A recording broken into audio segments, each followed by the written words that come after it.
The war room fell silent as the holographic display showed another system falling to darkness. Admiral Zareth watched the red marker blink twice before disappearing completely. That was the Dranthi home world, 3 billion souls gone in less than an hour. They're not even slowing down, Commander. Vess whispered beside him, her scales had turned pale gray, the color of mourning among her people. Zareth looked around the massive chamber carved deep. Inside Asterin Prime, representatives from 47 different species stood in small groups, their faces showing the same expression: fear, pure simple fear. For 200 years, the Krillian Dominion had swept across the galaxy like a plague. They came without warning, struck without mercy, and left nothing but dead worlds behind. How many ships do they have now? Someone asked from the back. Our scouts estimate 15,000 warships in their main fleet alone, Zir replied.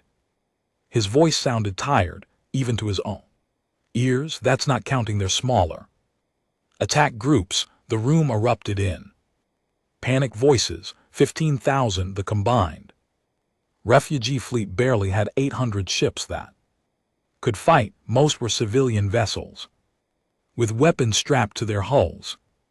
Merchant ships pretending to be warriors, children playing with guns. We need to evacuate, a Viori diplomat said. Her blue skin had lost its usual glow. Move deeper into the outer reaches, hide in the dark spaces between stars, and then what? Zareth snapped, hide forever. Watch them hunt us down, one planet at a time. They've conquered 3 galactic arms. There's nowhere left to hide. Valori woman looked away. Everyone knew he was right. The Krillians had perfected the art of finding prey. Their hive mind network shared information instantly across light years. When one ship found you, they all knew. When one fleet attacked, they all learned from it. Zareth remembered the fall of his own home world, Draconis 7. The Krillians had come at dawn. Their quantum disruptors had torn through the planetary shields like paper. The kinetic barriers on their ships had made every weapon useless. Missiles bounced off, energy beams scattered, even nuclear weapons barely scratched their hulls. His people had fought bravely for 6 hours before the order came to evacuate. He had escaped with his family on one of the last ships. That was 4 years ago. His family was dead now, killed when the Krillians ambushed their refugee convoy near the Helix Nebula. Zareth had been away commanding the defense fleet. He had failed to protect them. He had failed to save anyone. Admiral were receiving a strange signal. A communications officer called out. Zareth welcomed the distraction. What kind of signal? Old format, very old. It's coming from the Sol system. The room went quiet again. Sol system.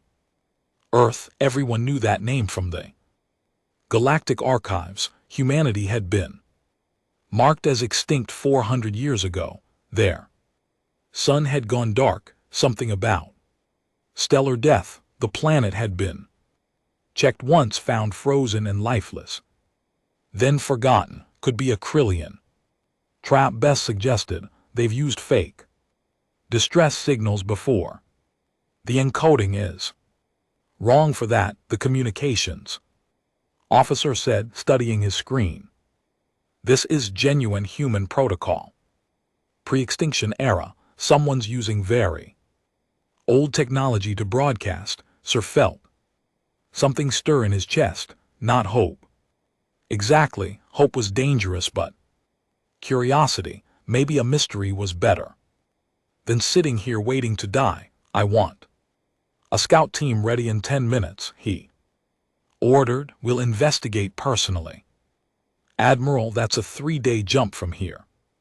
Vest protested. The Krillians could attack while you're gone, then they attack, we're dead either way. Commander, at least this way I die doing something. The journey to Sol system took longer than expected. They're faster. Then light drive kept failing. Damage from too many battles and not enough repairs.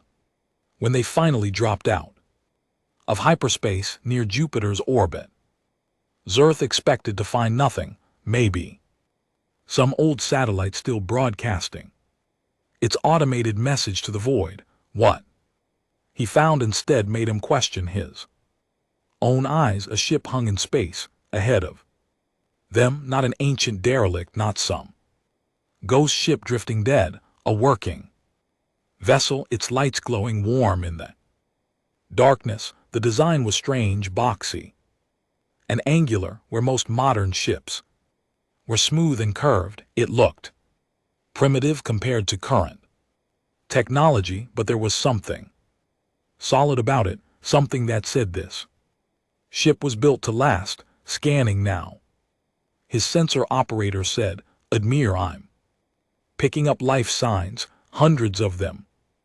They're human, that's impossible. Vest breathed. Thermal signature is active. Power generation is steady. They're using some kind of fusion reactor.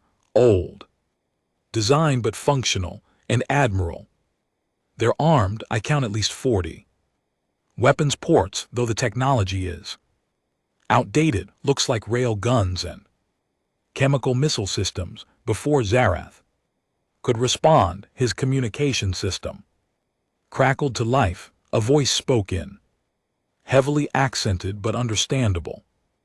Galactic Common, unknown vessel, this is Captain Sarah Chen of the United Nations Space Command Ship Defiance. Please identify yourself and state your intentions. Zarath activated his own transmitter, his hands shaking slightly. Captain Chen, this is Admiral Zarath of the Refugee Defense Fleet. We received a signal from this system. We thought humanity was extinct. There was a pause.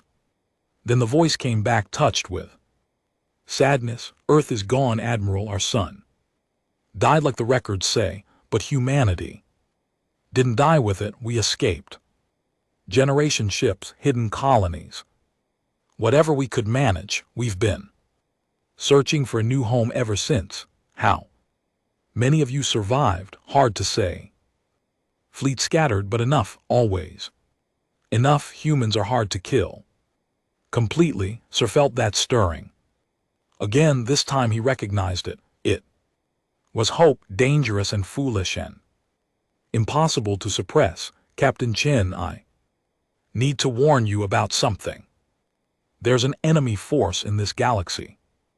They call themselves the Krillian Dominion. They've been destroying civilizations for 2 centuries. They're unstoppable. Nothing can stand against them. Another pause, longer this time.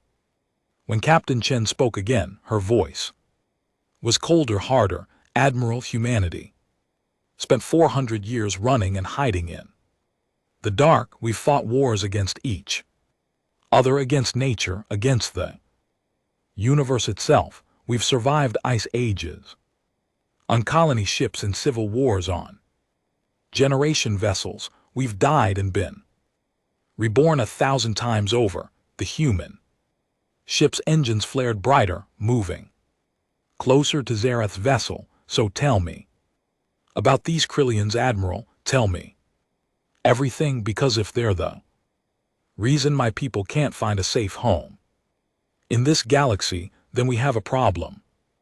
And humanity has always been good at solving problems. Zerth began uploading all their data on the Krillians, battle records, tactical analyses, everything they knew.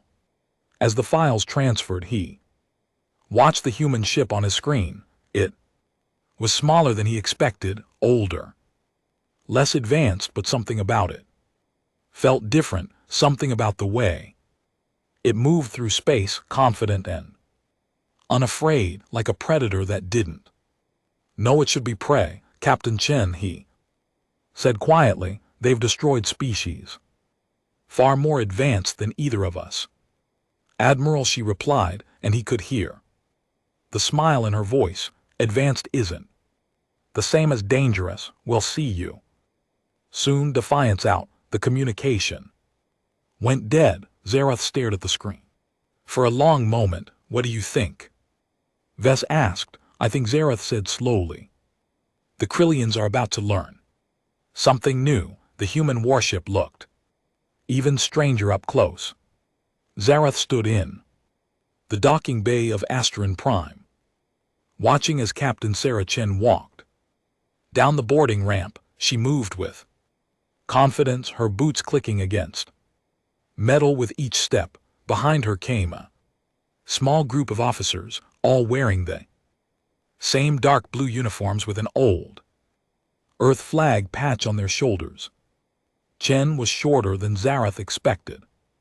Most species in the galaxy stood at least 7 ft tall. The captain barely reached 6 ft. Her dark hair was pulled back tight and her brown eyes moved constantly, taking in everything around her. She looked young, maybe 40 cycles old, but there was something ancient in those eyes, something that had seen too much. Admir Zareth, she said, extending her hand in the human gesture of greeting. Thank you for allowing us to dock. Zareth took her hand carefully. Human skin felt strange, soft and warm. Thank you for coming, Captain.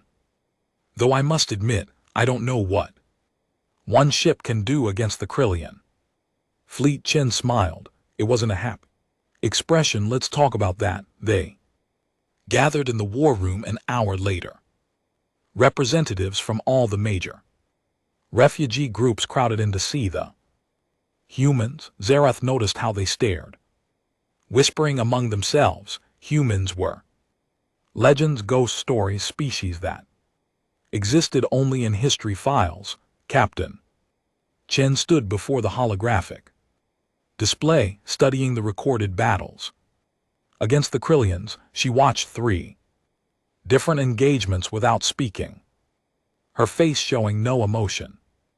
Her officers took notes on small data tablets, occasionally asking questions about fleet positions or weapons effectiveness. You all fight the same Wei Chen finally said. She pointed at the display here. The Valori fleet formed a defensive sphere, standard textbook formation. Here the Drenthi Empire used a hammer and anvil tactic, also textbook. And here, Admiral, your own forces employed a fighting retreat with covering fire. Those are proven military strategies. A Viori commander said defensively, used successfully for thousands of years against conventional enemies. Yes, Chen agreed, but the Krillians aren't conventional. They have a hive mind. They share information instantly. Every battle you fight, they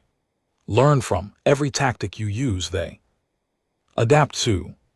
You're fighting by the rules against an enemy that's rewriting the rules with every engagement. Zareth felt his heart sink. So you're saying there's no hope? They're too advanced. I'm saying you're thinking about this wrong. Chen manipulated the display, pulling up data on Krillian ships. Yes, their technology is impressive. Quantum disruptors, kinetic barriers, faster than light communication, but advanced technology creates dependencies, weaknesses. We've analyzed everything. Commander Vess said there are no weaknesses. Their shields stop everything. Their shields stop energy, weapons, and high-speed projectiles. Chen corrected. But what about low-speed kinetic weapons? Their barriers are designed to deflect things moving faster than a certain velocity. It's basic physics. Too much energy to absorb, so They deflected, but something moving. Slower, one of the human officers pulled. Up a new display, our rail guns use variable velocity systems. We can fire rounds at any speed we want, slow enough to slip through their barriers fast, enough to punch through their hulls. The room erupted in excited chatter. Zareth held up his hand for silence. Even if that works, you have one ship against 15,000. Actually, we have 27 ships, Chen said. Calmly, the Defiance wasn't alone. The rest of our fleet is hiding in the Kuiper Belt, colder running, no emissions, no heat signature, just waiting. 27 ships is still nothing, the Valori commander said. No offense to your people, Captain, but the numbers don't work. Chen's smile returned. You're thinking about conventional warfare again, fleet against fleet, strength against strength. That's not how humans fight. We've spent 400 years as guerrillas. Admiral, we don't fight fair, we don't fight honorably, we fight to win. She pulled up star charts marking several locations the Krillians are heading. Here next, correct, the outer colonies cluster. They'll jump in with their full fleet, overwhelming force as always. Yes, Zareth confirmed. Our scouts detected them 3 days ago. They'll arrive within the week. Good, that gives us time to prepare. Chen looked around the room. I need volunteers, ships that are fast and can follow orders without question. We're going to teach the Krillians something they've never experienced before. What's that, Vess? Asked Chaos. The next 5 days passed in a blur of activity. Captain Chen moved through the refugee fleet like a storm, reorganizing everything. She divided ships into small groups, each with a specific task. Some were equipped with debris launchers, firing junk and scrap metal into space along specific trajectories. Others were fitted with signal jammers, old human technology that Chen's engineers claimed could disrupt the Krillian hive mind communication. It won't shut them down completely, one of the human technicians explained to Zareth, but it'll create lag, delay their information sharing by a few seconds. In a battle that's a lifetime, Zareth watched the preparations with growing confusion. Nothing made sense. Chen positioned civilian ships in seemingly random locations. She had teams setting up old-fashioned explosive mines in asteroid fields, weapons so primitive they hadn't been used in warfare for centuries. The human captain even requested all the refugee fleet waste material, organic matter, and industrial byproducts. You're going to use garbage as a weapon? Fees asked incredulously. Everything is a weapon, Chen replied, if you use it correctly. On the 6th day, the Krillian advance fleet arrived, exactly as predicted. They jumped in at the edge of the outer colony system, 300 warships all flying in perfect formation. Their hulls gleamed black in the starlight, and their energy shields flickered like purple flames. The Krillian commander broadcast a message. His voice was cold, mechanical, distorted by the hive mind connection. Inferior species detected. Surrender is futile. Resistance is futile. Destruction is inevitable. Same speech every time, Chen muttered. She was on the bridge of the Defiance, Zareth standing beside her. They really need better riders. Captain, you should evacuate now, Zareth said urgently, before they detect your ship. Too late for that, Chen pointed at the tactical display. They've already seen us. One small ship right in their path. They're confused. Watch the Krillian fleet Slowed scanning the Defiance, Zerath could imagine their surprise. One vessel against 300. Either this was a trap or the enemy was insane. The Krillians didn't understand concepts like bravery or sacrifice or desperation. Everything was calculated in their hive mind. Risk versus reward, numbers versus numbers. They're targeting us, the human weapons. Officer reported. Good, Chen said. Calmly, broadcast on all frequencies. Maximum volume, authorization code. Remember Terra, suddenly every speaker on every refugee ship in the system erupted with sound, music harsh and loud, and chaotic, drums pounding guitars, screaming, human voices shouting words. In English, war songs from ancient Earth, preserved through centuries of exile. The effect on the Krillians was immediate and visible. They're perfect. Formation wavered, ships drifted out of position, their synchronized movements became jerky and uncertain. What's happening? Zerath asked. The hive mind uses specific frequencies to communicate, Chen explained, watching her screens intently.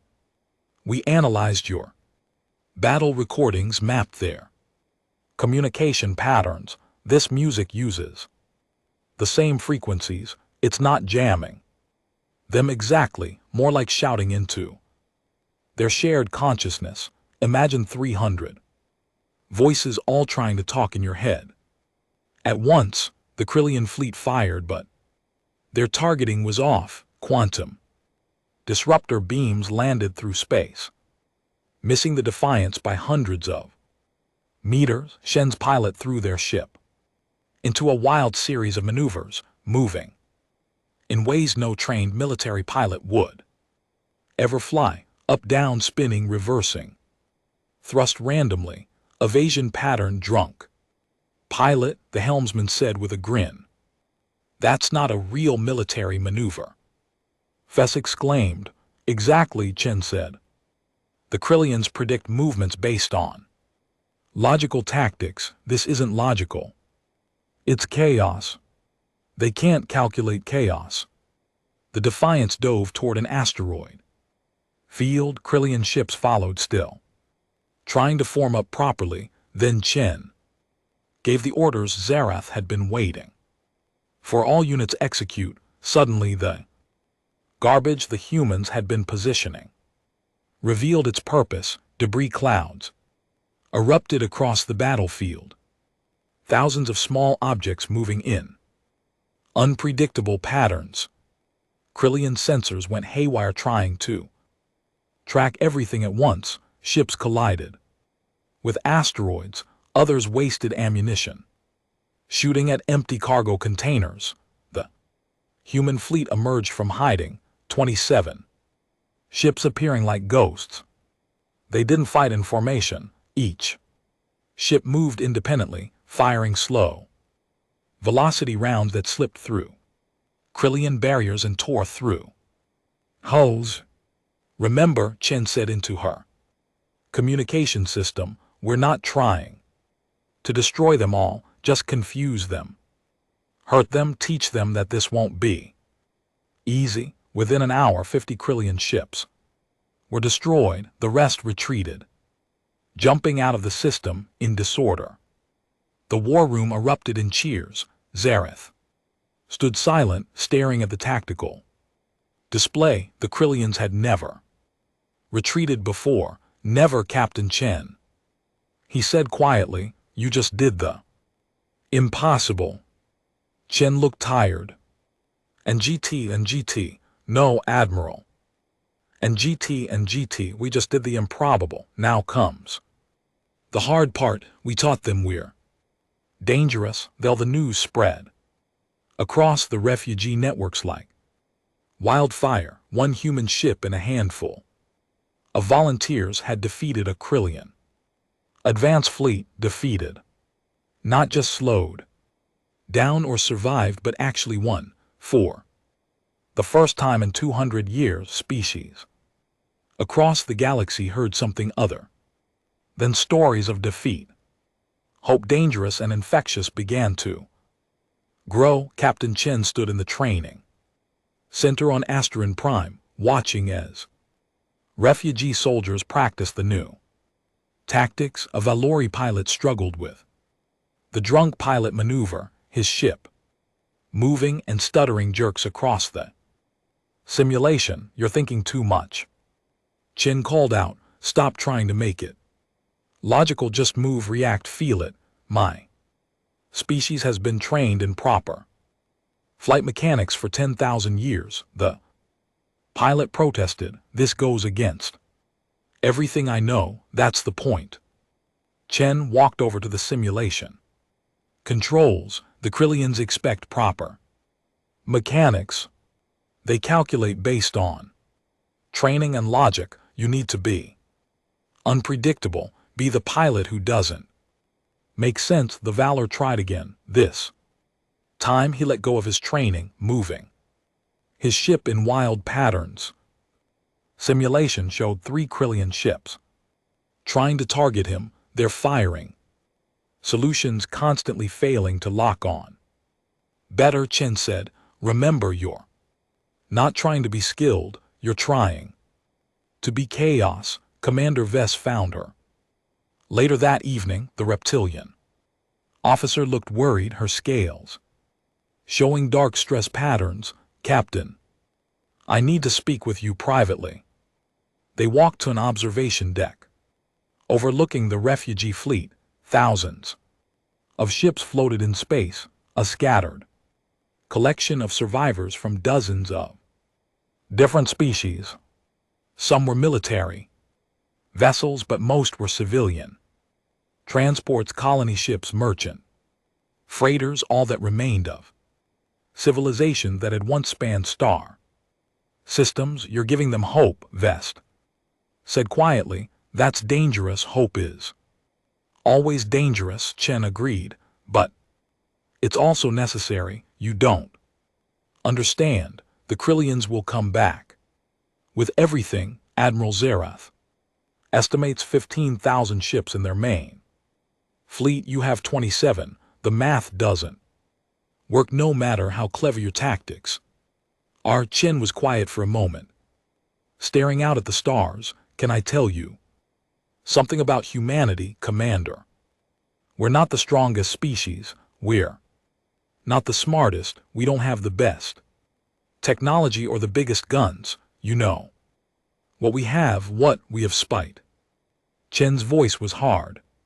Pure, stubborn, unreasonable spite. Earth died, our sun went dark and killed our home world. We should have died with it. Every logical calculation said we would, but we didn't. You know why? Because we were too angry to die, too stubborn to give up. We looked at the universe killing us and said, no, not today, not ever. She turned to face Fest. Your people fought the Krillians with honor, with proper tactics and logical strategy. That's admirable, but humans don't fight fair. We fight dirty, we cheat, we lie, we hit below the belt and stab in the back end. Do whatever it takes to survive, because at the end of the day, survival isn't about being right, it's about still being alive. Vess stared at her. You're talking about war crimes, dishonorable combat. I'm talking about winning. Chen's eyes were cold. The Krillians don't care about honor. They're going to kill everyone in this galaxy if someone doesn't stop them. I'd rather be alive and dishonorable than dead and righteous. Before Vest could respond, alarms blared across the station. Zerth's voice came over the communication system, urgent and sharp.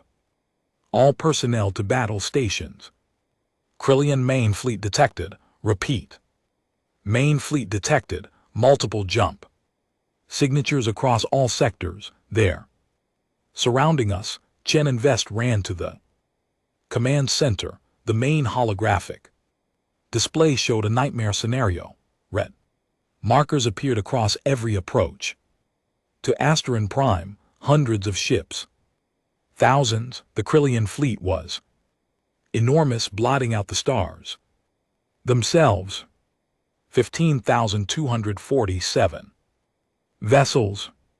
A sensor operator reported his voice shaking. They're jumping in on all sides. Were completely surrounded. Zareth looked at Chen, his expression showing defeat. I'm sorry, Captain, we can't fight this. We need to evacuate. What we can, no, Chen said firmly. This is exactly where we want them. Are you insane? The Viori commander shouted. We have 800 ships against 15,000. Your tricks won't work against those numbers. Chen pulled up her own tactical display, showing positions she had been planning for days. Admiral, we need to abandon Astron Prime right now. Float everyone into the ships and get ready to jump out. Abandon our last fortress. That's suicide. Trust me, Chen said. Please, I need you to trust me. Sir looked at her for a long moment. Then he nodded. Evacuation. All ships prepare for emergency jump. We leave in 30 minutes. The next half hour was chaos. Millions of refugees scrambled onto ships, grabbing what they could carry. The fleet lifted off from Asterin Prime's docking base, forming up in the space around the fortress world. The Krillian fleet advanced slowly, taking their time. They knew their prey was trapped. A message came through from the Krillian command ship. This time the voice was different, female and cold. I am Empress Kirishin, Supreme Commander of the Dominion. You have caused damage to our forces. This is unacceptable. You will surrender immediately or be destroyed. Chen opened a channel. Empress, this is Captain Sarah Chen of the human fleet. I have a question for you humans. The Empress's voice showed surprise. The database indicates your species is extinct. Reports of our death were greatly exaggerated. Here's my question. Has your hive mind ever experienced fear? Fear is inefficient. The Dominion does not fear. Then let me introduce you to it. Chen looked at Zareth. Admiral, jump the fleet now. Every refugee ship activated there. Faster than light drive simultaneously. In seconds, the space around Astron Prime was empty except for one vessel. The human warship Defiant stayed behind, alone before the Krillian armada. The human ship did not flee. A Krillian officer reported to the Empress, it's activating some kind of device. Empress Kirishin watched on her screens as the small human vessel began broadcasting a signal, not the chaotic music from before, something else, a countdown. What is that? She demanded. Captain Chen's voice came through again. Empress, humanity learned something important during our exodus. When your home dies, when everything you love turns to ice and darkness, you learn to let go. You learn that some things matter more than survival. Some things matter more than victory. The countdown reached 0. Asterin Prime exploded. Not a normal explosion. The entire planet detonated in a blast of atomic fire. Humans had spent the last week rigging every nuclear reactor, every power core, every explosive device on the fortress world. Billions of tons of rock and metal turned into an expanding wave of destruction. The Krillian fleet packed tightly around the planet to prevent escape was caught in the blast. Ships at the center were vaporized instantly. Those farther out had their shields overloaded, their hulls crushed by the shock wave. The Hivemind network connected to every ship experienced the death of thousands of vessels simultaneously. For the first time in their history, the Krillians felt terror. the Defiance, jumped out just as the shock wave reached its position, disappearing into faster than light space. Chen watched the tactical display as the light from the explosion faded. Over 5,000 Krillian ships were gone, just gone. The rest were scattered, damaged. Their perfect formations destroyed. The human fleet rejoined the refugees at a predetermined location 3 systems away. Zerath's face on the communication screen showed shock and awe. You destroyed an entire planet, he whispered. We destroyed an empty planet that would have fallen to the Krillians anyway, Chen corrected. Better to use it as a weapon than let them have it. How many ships did we lose? None. Evacuation was complete. Zerath laughed. Suddenly a sound of disbelief. You killed 5,000 enemy vessels without losing a single one of ours. That's impossible, though. That's human warfare. Chen looked tired. We don't fight to dominate. We don't fight for honor. We fight to make the other side wish they'd never met us. Across the galaxy, the Krillian hive mind processed what had happened. 5,000 ships lost, an entire fleet crippled, and the enemy was still out there, still fighting, still refusing to die. For 200 years the Krillians had swept across civilizations like a force of nature, unstoppable, inevitable. They had just learned that humans were a different kind of force, the kind that fought back against nature itself, the kind that looked at certain death and chose defiance. Empress Kira sat in her command chair, feeling something she had never experienced before. Individual fear separate from the hive mind. Personal, intimate terror. Send a message to all fleets, she said quietly. The humans are not to be underestimated. They are not like the others. What are they like? Her second in command asked. The Empress stared at the screen showing the explosion site. Even hours later, the space where Asteron Prime had been still glowed with residual heat. They're like us, she said finally, but worse. Because they're not fighting for conquest, they're fighting for survival. And nothing is more dangerous than prey that refuses to die. In the refugee fleet, celebrations erupted across every ship. Zerath found Chen in the Defiances. 3 weeks after the destruction of Asteron Prime, the war changed completely. What had been a hopeless retreat became something else. Resistance, real organized resistance.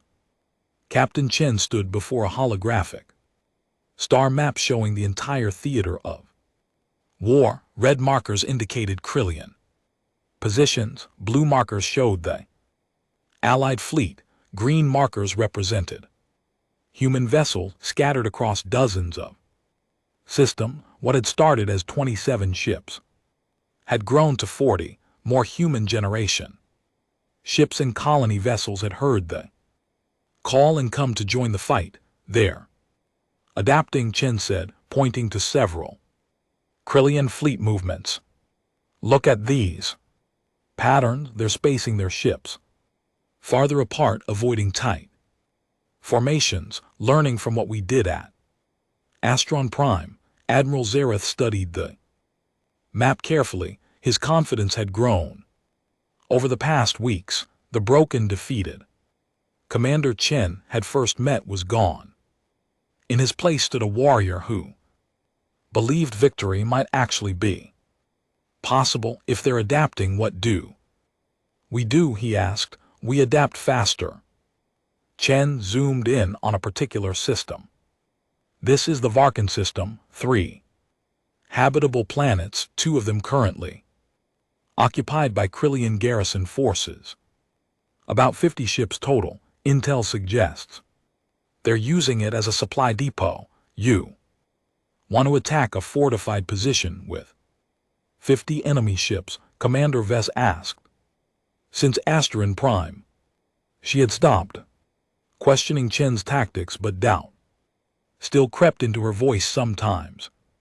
No, I want you to attack it with your forces using human tactics. The room went silent. Vess's scales turned a lighter shade of green, the color of surprise among her species. Captain, we've been training, but we're not humans. We don't think like you. You don't need to think like us. You need to think like yourselves, but with different rules. Chen pulled up training simulations. Your species, the Draconians, are naturally good at three-dimensional combat. You evolved on a planet with floating islands. You understand vertical movement better than most species use that. The Krillians expect flat battlefield tactics because that's what everyone has used so far.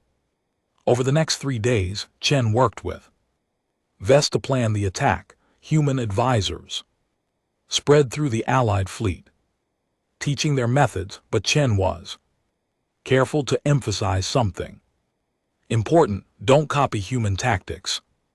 Exactly, adapt them to your own strengths. The Vari, with their incredible reflexes, learned hit and run attacks, strike fast, disappear faster.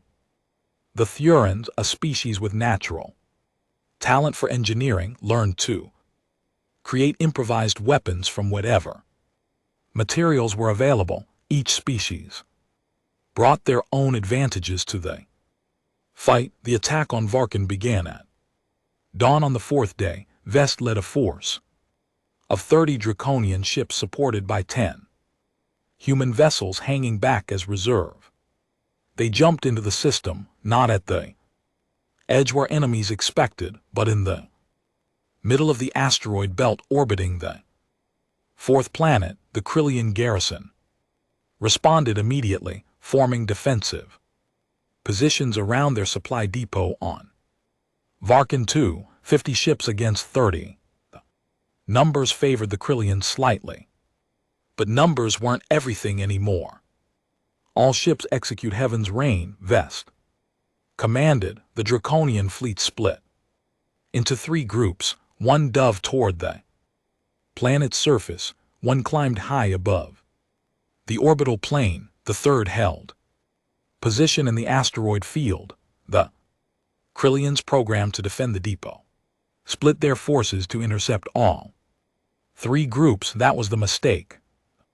Group diving toward the planet suddenly. Reverse thrust, shooting back up. The group climbing high dropped down. The third group in the asteroid scattered in all directions. The Krillian ships, calculating interception courses, found themselves targeting empty space. Their hive mind, usually so efficient at coordination, couldn't process the rapid three-dimensional movement fast enough. Bess felt a surge of pride. This was Draconian combat, the way her ancestors had fought in the sky battles of their home world, not the rigid flat tactics the militarimies taught. This was instinct and intuition and three-dimensional thinking. Fire at will, she ordered. The Draconian ships attacked from above, below, in all angles at once. Slow velocity rounds punched through Krillian barriers. Improvised debris launchers created confusion. And most importantly, the attacks came from directions the Krillians weren't prepared for. Within an hour, 20 Krillian ships were destroyed. The rest retreated. Abandoning the supply depot, Vess sat in her command chair, breathing hard. They had won, not the humans, not Chen. Her people had won using their own strengths. Excellent work, Commander.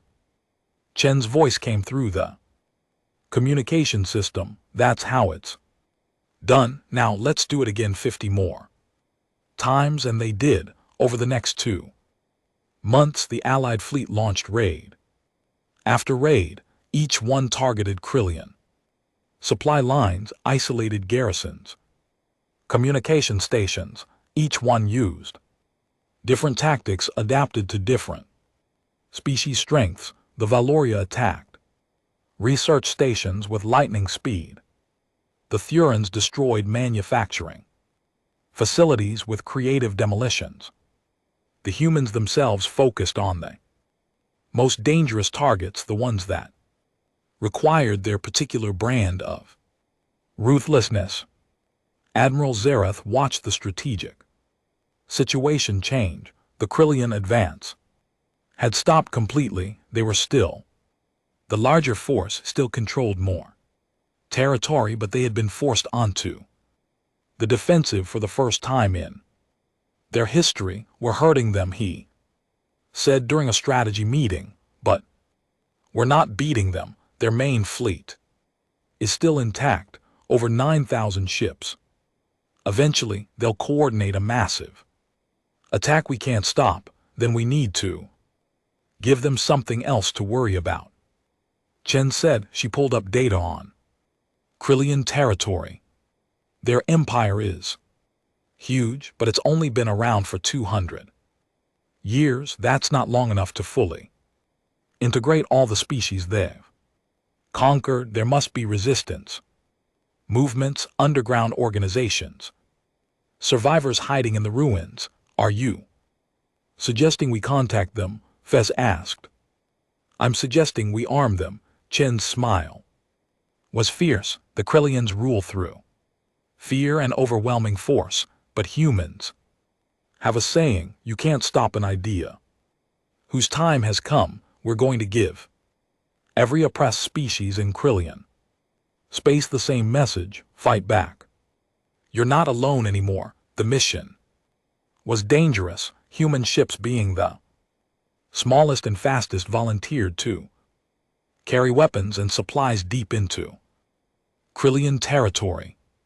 They jumped in, system after system, finding survivors, resistance groups, anyone still fighting. Each group received weapons, tactical training, and most importantly, proof that the Krillians could be beaten. One human ship, the Resilience, jumped into a system the Krillians had conquered 30 years ago. The planet below was a wasteland at cities in ruins, but scans detected life signs in underground bunkers. Lieutenant Marcus Webb led the landing party. They found a group of survivors from the Corin species, about 200 individuals living in old mine tunnels. The Corins were small, barely 4 feet tall, with gray skin and large eyes, adapted for darkness. Their leader, an elderly female named Shira, greeted the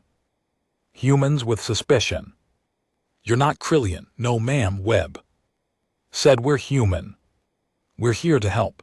You fight back, Shira laughed bitterly. With what we have, mining tools and desperation. The Krillians have warships. Webb opened the cargo containers his team had brought. Inside were weapons, explosives, communication equipment. The Krillians do have warships, but those warships need fuel, supplies, maintenance. I'm betting they have a garrison base on this planet somewhere. They do. Northeast continent, near what used to be our capital. Then that's your target. Webb pulled up tactical displays showing guerrilla warfare techniques. You don't fight them head-on. You sabotage. You hit their supplies. You make them afraid to leave their base. You make ruling this planet cost more than it's worth. Shira looked at the weapons, then at Webb. Why? Why do you care about our world? Because someone has to. Webb's voice was quiet.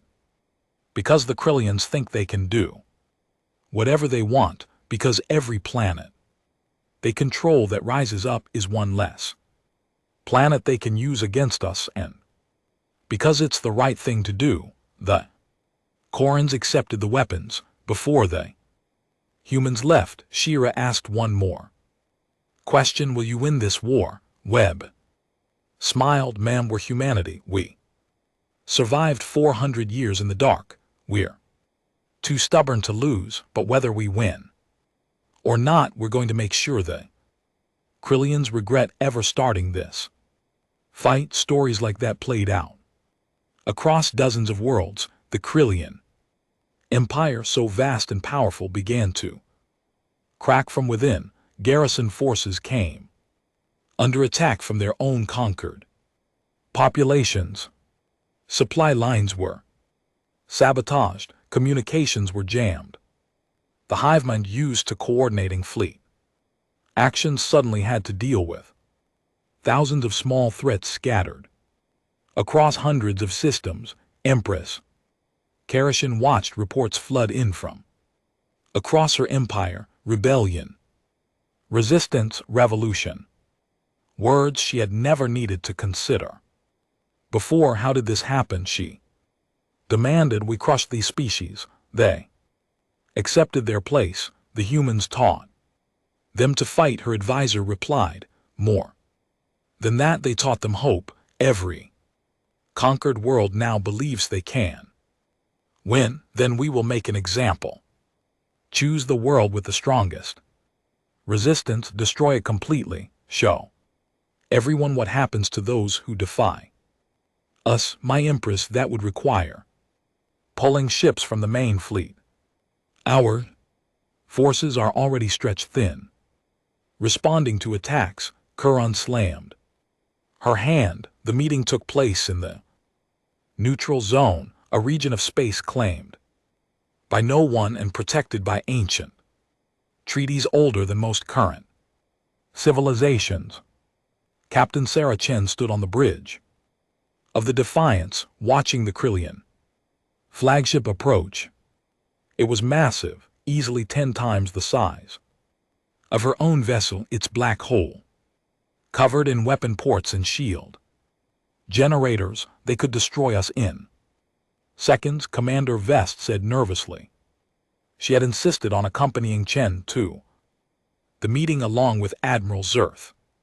The three of them represented the entire Allied command. They could, Chen agreed. But they won't, not here, not now. The Empress wants something from us. The two flagships docked at a neutral station, an ancient structure that had served as a meeting place for peace talks for thousands of years. Chen walked through the airlock wearing her uniform, unarmed as protocol required. Zareth and Vest followed close behind.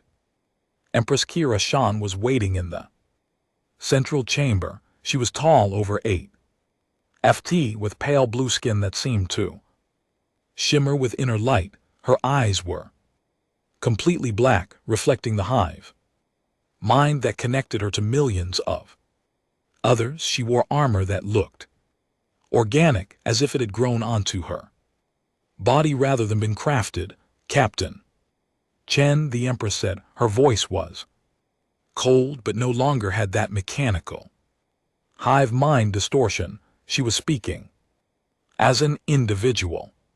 You have caused considerable difficulty for the Dominion. You started a war of extinction, Chen replied calmly. We just finished it differently than you expected. Finished? The war is far from over. We still control more territory than you. We still have more ships. If we commit our full fleet, we will crush you, maybe, probably even. But at what cost? Chen walked to the viewing window, looking out at the stars. Let me tell you what happens if you attack us with everything you have. First, we scatter. Our ships disappear into dark space, hiding in places you'll never find. Second, every world you've conquered rises up at once. We've armed them all, trained them, given them hope. You'll spend decades trying to put down rebellions. Third, and most important, we'll keep fighting forever because that's what humans do. The Empress was quiet for a moment. You would sacrifice everything rather than accept defeat. We already did that once, Earth died, we could have died with it. Instead, we chose to survive no matter what it took. Do you understand what that means? It means we've already lost everything. You have nothing left to threaten us with. Chen turned to face the Empress directly, but here's the thing, I didn't come here to threaten you. I came to offer you peace. Kirishin laughed. Harsh sound, peace after everything that has happened. Peace, Chen confirmed. Real peace. You withdraw from the systems you've conquered, give them back their freedom, stop the expansion. In return, we stop attacking you. The resistance movement stand down. We all go back to rebuilding our civilizations. Unacceptable. The Dominion does not retreat. We have never retreated. Then let me offer you the alternative. Chen's voice became hard. We keep fighting, you lose ships, resources, time, your empire tears itself apart. From within, eventually someone in your hive mind decides the war isn't worth it and challenges your authority, or maybe doesn't someone's. You're perfect. Coordination fractures, and while you're dealing with internal chaos, we're still out here, still hitting you, still refusing to die. How long before your Dominion collapses completely? The Empress's black eyes reflected nothing, but Chen could see the tension in her posture. She was thinking, calculating. The hive mind was debating. Why do you care? Kirishin asked finally. You could continue fighting. Eventually you might even win. Why offer peace? Because I'm tired. Chen's voice softened. I'm tired of war. I'm tired of killing. I've been fighting my entire life, first for survival in the dark, then against the universe itself, now against you. I just want it to end. I want my people to have a home. I want the galaxy to stop burning. She stepped closer to the Empress, and because despite everything, I don't think you're evil, you're logical, you're efficient, you conquer.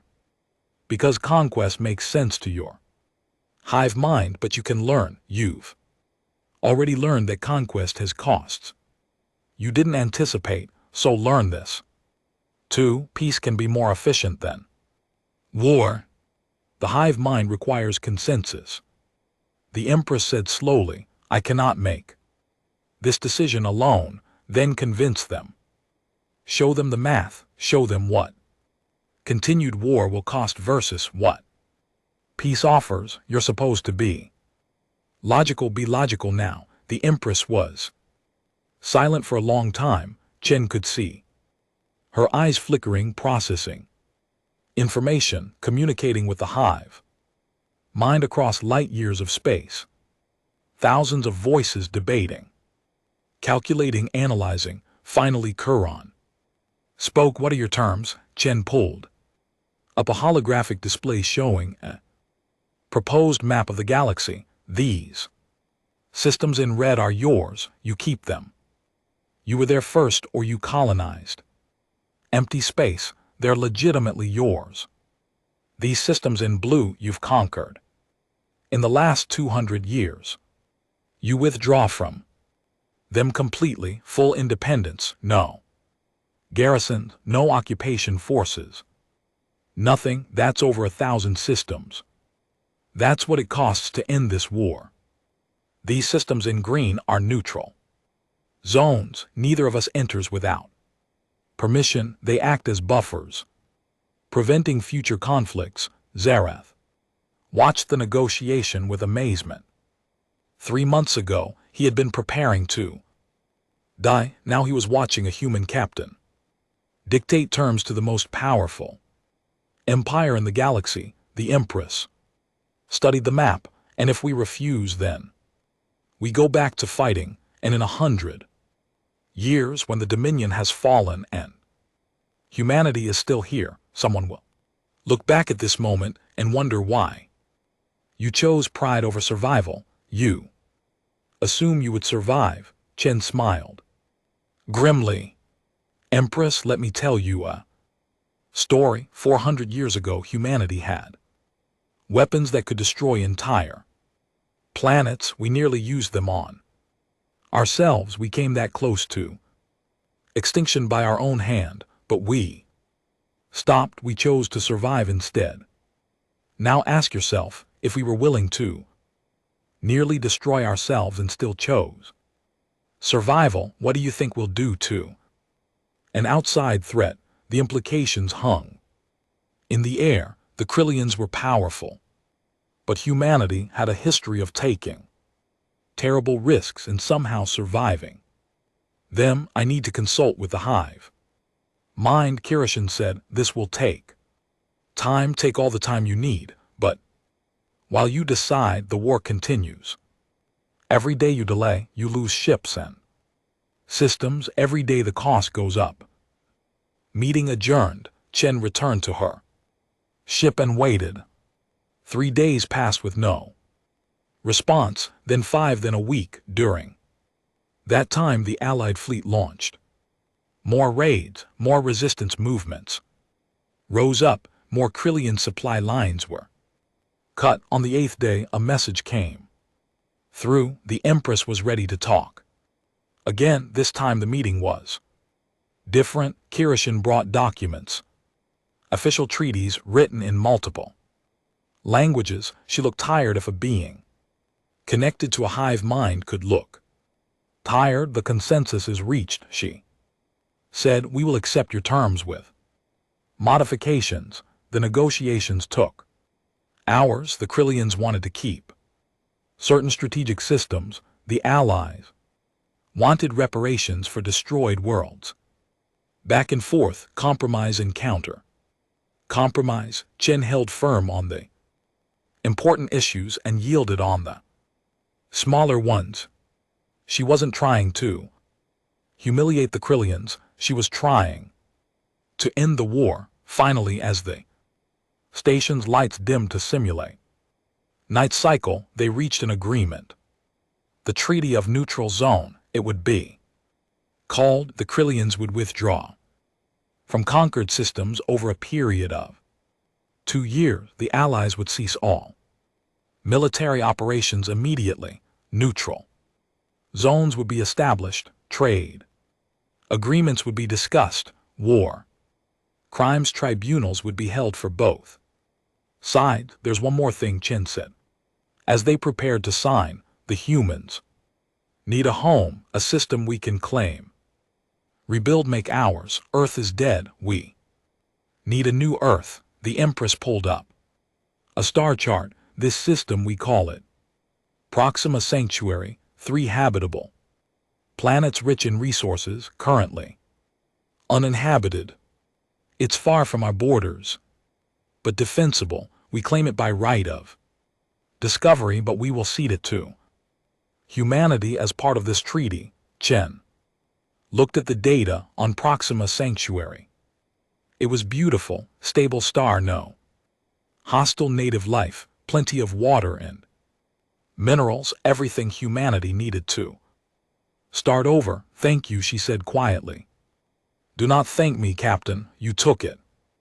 We simply acknowledge reality. They signed the treaty, human, Krillian, and dozens of other species as witnesses.